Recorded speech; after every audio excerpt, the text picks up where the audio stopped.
नमस्कार दोस्तों, stock market awareness channel में आप सभी का स्वागत है।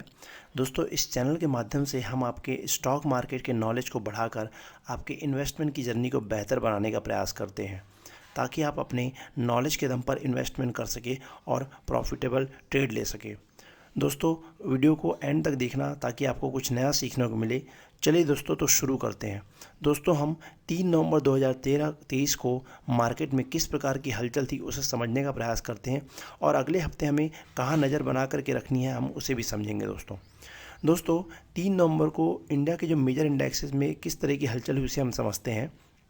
अगर हम निफ्टी 50 की बात करें तो निफ्टी 50 में 97 अंकों की उछाल हमको देखने को मिली, जो कि लगभग आधा % चढ़ करके बंद हुआ है। उसी तरीके से अगर हम BSE सेंसेक्स की बात करें, इसमें भी हमको लगभग 282 अंकों की उछाल के साथ ये भी लगभग आधा % चढ़ करके बंद हुआ है।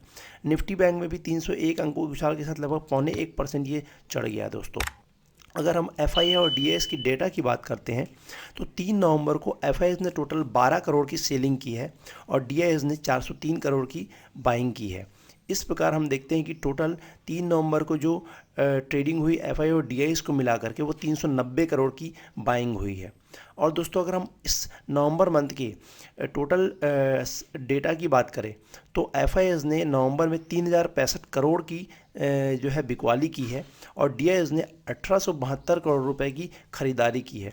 तो ओवरऑल इस मंथ का जो डेटा रहा उसमें 1193 करोड़ की बिकवाली हमको देखने को मिल रही है। दोस्तों, अगर हम निफ्टी 50 के कुछ मोस्ट एक्टिव स्टॉक्स पर नज़र डालें तो हम देखते हैं कि कौन कौन से स्टॉक यहाँ पर ज़्यादा एक्टिव रहे, किस में ज़्यादा हमको हलचल देखने को मिली 3 नवंबर को। तो वो रहे Tata Motors, HDFC bank, Reliance, Vodafone idea and Bajaj finance. दोस्तों अगर हम इसी तरीके से निफ्टी के टॉप गेनर्स की बात करें तो यहाँ पर हम देखते हैं कि अपोलो हॉस्पिटल बाजी मार गया, जिसमें हमको 5.5% की उछाल देखने को मिली है। दोस्तों, अदानी पोर्ट्स और आइशर मोटर्स में भी लगभग 0.3% के आसपास उछाल देखने को मिली।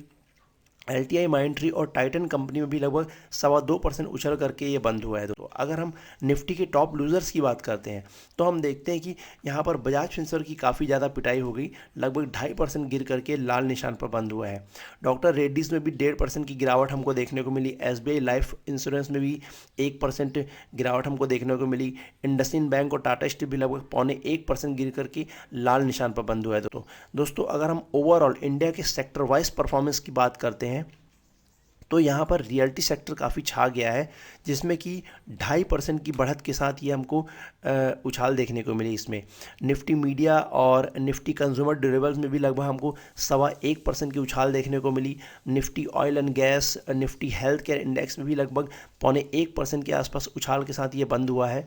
और इसके बाद अलावा हम अदर सेक्टर्स की अगर बात करते हैं तो Nifty private bank, Nifty IT, Nifty PSU bank, Nifty auto, Nifty FMCG, Nifty commodities, Nifty infrastructure, Nifty financial services, Nifty metal, Nifty energy, Nifty pharma, ये भी लगभग 0.5% के आसपास चढ़ करके इसने कारोबार किया है। तो ओवरऑल इंडिया का जो इंडेक्स का परफॉर्मेंस 3 नवंबर को काफ़ी अच्छा रहा। सभी जो है इंडेक्स जो है वो लगभग हरे निशान पर बंद हुए हैं। दोस्तों, अगर हम FNO के टॉप गेनर्स की बात करें दोस्तों तो यहाँ पर हम देखते हैं कि लाल पैथलैब में काफ़ी अच्छी रैली हमको देखने को मिली, जो कि 6% चढ़ गया। अपोलो हॉस्पिटल में भी 5% की रैली हमको देखने को मिली। L&T फाइनेंस और कॉन्कोर और MCX में भी 4.5% की उछाल हमको देखने को मिली है। डेल्टा कॉर्प और गोदरेज प्रॉपर्टीज़ जो है ये भी लगभग 4% आसपास उछल करके बंद हुआ है। अतुल और गोदरेज CP में भी 3% की हमको बढ़त देखने को मिली है। LIC हाउसिंग फाइनेंस जो है ये भी लगभग 3% चढ़ करके बंद हुआ है। दोस्तों, इसी तरीके से अगर हम FNO के टॉप लूजर्स की बात करते हैं तो यहाँ पर सबसे ज़्यादा जो पिटाई हुई है वो चोला फाइनेंस में हुई, जो कि 4% की इसमें गिरावट हमको देखने को मिली। MRF भी लगभग 3% के आसपास गिर करके बंद हुआ है। बजाज फिंसर्व भी लगभग 2.5% के आसपास इसमें गिरावट देखने को मिली। मदरसन सोनी में भी हमको 2% की गिरावट देखने को मिली। डॉक्टर रेड्डी इंडस्टार में भी लगभग 1.25% की गिरावट के साथ ये लाल निशान पर बंद हुआ है। इसके अलावा Marico, SBI life, Dixon, JNFC भी लगभग 1% के आसपास गिरावट हमें देखने को मिली। दोस्तों ये तो रहा कि 3 नवंबर को मार्केट में किस प्रकार की हलचल थी। अब दोस्तों हम देखते हैं कि अगले हफ्ते जो हमें किन बातों पर ध्यान रखना है। तो कल 4 नवंबर को दोस्तों कुछ स्टॉक्स के रिजल्ट डिक्लेयर हुए हैं, जैसे कि Vedanta limited, metropolis, Aarti industries, bank of Baroda, state bank of India, JK cement. तो कल क्योंकि मार्केट क्लोज था तो आने वाले हफ्ते में इनके रिजल्ट्स का इफेक्ट कुछ ना कुछ हमें मार्केट में देखने को मिलेगा, तो उस पर आप नज़र बना करके रखिएगा। इसके अलावा दोस्तों 6 नवंबर को भी कुछ रिजल्ट्स आने वाले हैं, जैसे कि Bharat forge limited, Divi's laboratories limited, Hindustan petroleum corporation limited, Exide industries limited. तो इन स्टॉक्स पे भी आपको नज़र बना करके रखनी है अपने ट्रेड्स को लेने से पहले। दोस्तों अगर हम ग्लोबल इवेंट्स की बात करें तो हम यहाँ पर देखते हैं कि 10 नवंबर को industrial production year on year सितंबर के भी आंकड़े हमको आने वाले हैं। तो दोस्तों आगे आपको कोई भी ट्रेड लेना है तो आप इन इवेंट्स और रिजल्ट्स को ध्यान पर रख करके अपना पोजीशन बनाइएगा।